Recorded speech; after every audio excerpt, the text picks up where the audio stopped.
ನಮಸ್ತೆ ಸ್ನೇಹಿತರೆ ಕಟ್ಟಡ ಮತ್ತು ಇತರ ನಿರ್ಮಾಣ ಕಾರ್ಮಿಕರಿಗೆ ಹಲವಾರು ಸೌಲಭ್ಯಗಳನ್ನು ಕಾರ್ಮಿಕ ಇಲಾಖೆಯಿಂದ ನೀಡಲಾಗುತ್ತಿದೆ.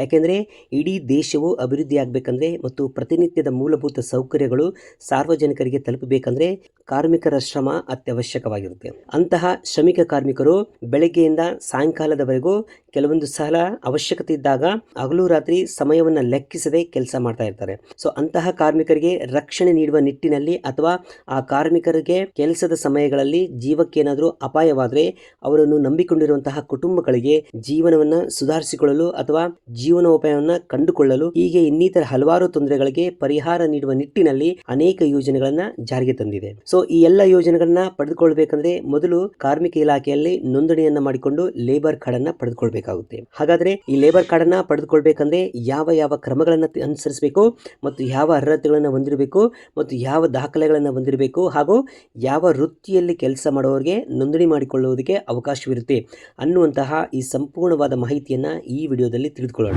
ಅದಕ್ಕೂ ಮುಂಚೆ ತಪ್ಪದೆ ನಮ್ಮ ಚಾನಲ್ನ ಸಬ್ಸ್ಕ್ರೈಬ್ ಮಾಡಿ ಆಲ್ ನೋಟಿಫಿಕೇಶನ್ ಆನ್ ಮಾಡ್ಕೊಳ್ಳಿ.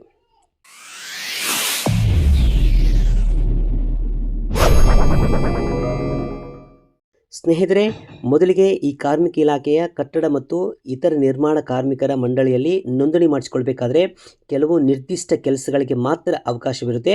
ಅವು ಯಾವ ಕೆಲಸಗಳು ಅಥವಾ ಯಾವ ವೃತ್ತಿಗಳನ್ನು ಮಾಡುವಂಥವರು ಅವಕಾಶವಿರುತ್ತೆ ಅಂದರೆ ಮೇಷನ್ ಕೆಲಸ ಮಾಡುವವರು, ಪೇಂಟರ್ಗಳು, construction worker, welder, plumber, electrician, carpenter, centring, road construction worker, road roller driver, crane driver, JCB driver, ಕಲ್ಲು ಹೊಡೆಯುವವರು, ಸ್ಟೋನ್ ಪಾಲಿಶ್ ಮಾಡುವವರು, ಟೈಲ್ಸ್ ವರ್ಕರ್ಗಳು ಮತ್ತು ಈ ರೀತಿಯಾದಂತಹ ಕಟ್ಟಡ ಮತ್ತು ಬೇರೆ ತರಹದ ಕನ್ಸ್ಟ್ರಕ್ಟ್ ವರ್ಕ್ ಮಾಡುವಂತಹ ಕೆಲಸಗಾರರು ಮತ್ತು ಈ ಎಲ್ಲ ಕೆಲಸಗಳಿಗೆ ಹೆಲ್ಪ್ ಮಾಡುವಂತಹ ಹೆಲ್ಪರ್ಗಳು ಕೂಡ ಲೇಬರ್ ಕಾರ್ಡ್ನ ಪಡೆದುಕೊಳ್ಳೋದಕ್ಕೆ ಅರ್ಹರಾಗಿರ್ತಾರೆ.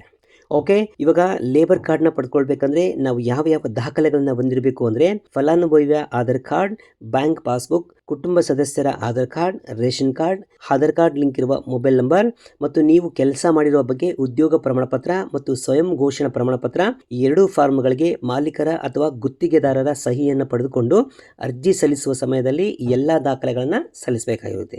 ನಂತರ ಈ ಒಂದು ಲೇಬರ್ ಕಾರ್ಡ್ಗೆ ಹೇಗೆ ಅರ್ಜಿ ಸಲ್ಲಿಸಬೇಕು ಅನ್ನೋದನ್ನ ತಿಳಿದುಕೊಳ್ಳೋಣ. ಮೊದಲು ಕಾರ್ಮಿಕರ ಇಲಾಖೆಯ ವೆಬ್ಸೈಟ್ www.kbocwb.karnataka.gov.in ಗೆ ಭೇಟಿ ನೀಡಿ. ನಂತರ ಮೇನ್ ವೆಬ್ಸೈಟ್ ಓಪನ್ ಆಗುತ್ತೆ. ಅಲ್ಲಿ ಲಾಗಿನ್ ಮತ್ತು ರಿಜಿಸ್ಟರ್ ಅಂತ ಎರಡು ಆಪ್ಷನ್ಗಳು ಇರುತ್ತೆ. ಆಲ್ರೆಡಿ ರಿಜಿಸ್ಟರ್ ಆಗಿರುವವರು ಲಾಗಿನ್ ಮೇಲೆ ಕ್ಲಿಕ್ ಮಾಡಿ ಮೊಬೈಲ್ ನಂಬರ್ ಮುಖಾಂತರ ಲಾಗಿನ್ ಮಾಡಿಕೊಂಡು ಅರ್ಜಿಯನ್ನ ಸಲ್ಲಿಸಬೇಕಾಗಿರುತ್ತೆ. ಅಥವಾ ಹೊಸದಾಗಿ ರಿಜಿಸ್ಟರ್ ಮಾಡಿಕೊಳ್ಳುವವರು ರಿಜಿಸ್ಟರ್ ಮೇಲೆ ಕ್ಲಿಕ್ ಮಾಡಿದರೆ ಮತ್ತೆ ನಿಮಗೆ ಎರಡು ಆಪ್ಷನ್ ಓಪನ್ ಆಗುತ್ತೆ. ಒಂದು ಸೇವಾ ಸಿಂಧು ಪೋರ್ಟಲ್ ಮುಖಾಂತರ ಪಡೆದುಕೊಂಡಂತಹ ಲೇಬರ್ ಕಾರ್ಡ್ ನ ಈ ಕಾರ್ಡ್ ಮಾಡಿಕೊಳ್ಳುವುದಕ್ಕೆ ಅಥವಾ ರಿನ್ಯೂವಲ್ ಮಾಡಿಕೊಳ್ಳುವುದಕ್ಕೆ ಮೊದಲನೇ ಆಪ್ಷನ್ ಇರುತ್ತೆ. ಇನ್ನು ಎರಡನೇ ಆಪ್ಷನ್ ಕ್ಲಿಕ್ ಮಾಡಿದರೆ ಹೊಸದಾಗಿ ಮೊಬೈಲ್ ನಂಬರ್ ಹಾಕಿ OTP ಮುಖಾಂತರ ಲಾಗಿನ್ ಮಾಡಿಕೊಂಡು ಆಧಾರ್ ಕಾರ್ಡ್ ವೆರಿಫೈ ಮಾಡಿ ನಂತರ ಅಪ್ಲಿಕೇಶನ್ ಫಾರ್ಮ್ ಓಪನ್ ಆಗುತ್ತೆ.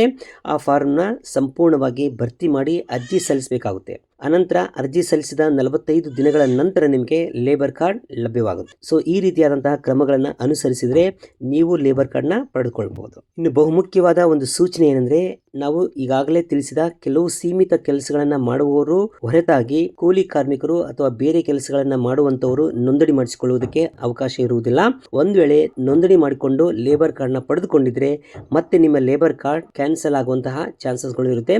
ಸೊ ಅದಕ್ಕಾಗಿ ನಾವು ಆಗಲೇ ತಿಳಿಸಿದಂತಹ ಎಲ್ಲ ನಿಯಮಗಳನ್ನ ಕಟ್ಟುನಿಟ್ಟಾಗಿ ಪಾಲಿಸಿ ನೋಂದಣಿ ಮಾಡಿಕೊಂಡ್ರೆ ಕಾರ್ಮಿಕರ ಕಾರ್ಡ್ ಅನ್ನ ಪಡೆದುಕೊಳ್ಳಬಹುದು ಮತ್ತು ಮುಂದಿನ ದಿನಗಳಲ್ಲಿ ಕಾರ್ಮಿಕ ಇಲಾಖೆಯಿಂದ ಸಿಗುವಂತಹ ಯೋಜನೆಗಳನ್ನ ಪಡೆದುಕೊಳ್ಳೋದಕ್ಕೆ ನಿಮಗೆ ಸಹಾಯವಾಗುತ್ತೆ. ಓಕೆ ಸ್ನೇಹಿತರೆ, ಇನ್ನು ಮುಂದಿನ ವಿಡಿಯೋಗಳಲ್ಲಿ ಈ ಕಾರ್ಮಿಕ ಇಲಾಖೆಗಳಿಂದ ನೋಂದಣಿ ಮಾಡಿಕೊಂಡು ಕಾರ್ಮಿಕ ಕಾರ್ಡ್ ಪಡೆದಂತವರಿಗೆ ಯಾವ ಯೋಜನೆಗಳು ಅಥವಾ ಯಾವ ಸೌಲಭ್ಯಗಳು ಸಿಗುತ್ತವೆ ಮತ್ತು ಆ ಒಂದು ಸೌಲಭ್ಯಗಳನ್ನು ಹೇಗೆ ಪಡೆದುಕೊಳ್ಬೇಕು ಎನ್ನುವಂತಹ ಕಂಪ್ಲೀಟ್ ಇನ್ಫಾರ್ಮೇಷನ್ಸ್ನ ನಮ್ಮ ಚಾನಲ್ನಲ್ಲಿ ಅಪ್ಡೇಟ್ ಮಾಡ್ತೀವಿ.